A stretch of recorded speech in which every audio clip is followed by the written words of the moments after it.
You know, Sony wasn't going to sit around forever while Microsoft has the power crown and Microsoft has everything going for it in terms of the technology and things like that.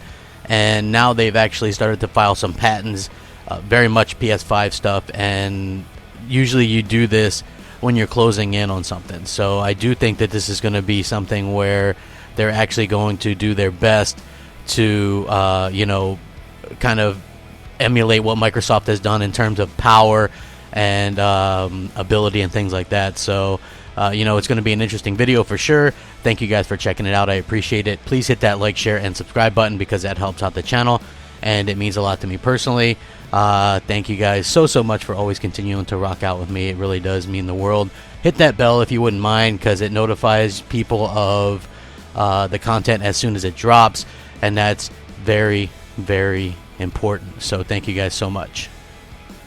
And honestly, I have to be completely real with you guys. The patents that they're filing makes their PS5 sound like not even as good, or finally maybe catching up with the Xbox One X. So yeah, the funny thing is there's 2 new patents by Sony, and it seems like the PS5 might have some technologies, including VSync, which Xbox One X has, and backwards compatibility technologies, which Xbox One has.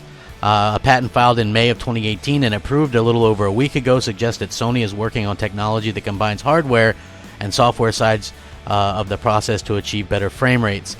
Thanks to the technique that the patent dubs as vertical blanking, the tech makes it so that the refresh rate of the display device and the refresh rate of the system's GPU would both coincide perfectly. For example, your screen's refresh rate of 60 Hz and your game's refresh rate of 60 FPS would both be 1-to-1 in line with each other.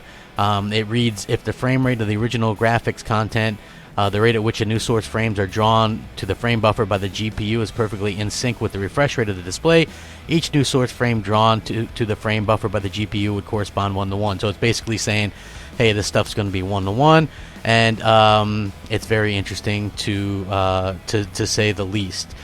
You know, but Sony, again, this is not anything new, because like I said, Xbox One X does the FreeSync as all, and backwards compatibility is something that a lot of people want, even though Sony said who would want that, and here they are. Looks like they kind of want it themselves.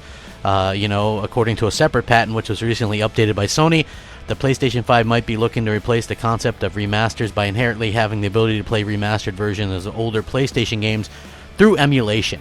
Per this patent, each asset, such as a texture called for by legacy software, such as a legacy computer game software, has a unique identifier associated with it. The patent reads, the unique identifier can be rendered by imposing a hash on the asset and then the asset stored with its identifier.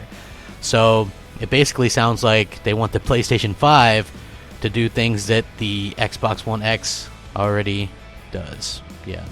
So very interesting indeed.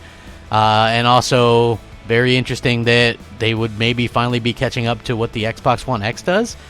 So yeah, I mean, interesting stuff. I will link this article so you guys can please check it out and let me know what you think, because I think it's pretty interesting sounding. Sound off, rate, comment, subscribe, and as always, thanks for watching. Rack 'em up. Crapgamer out.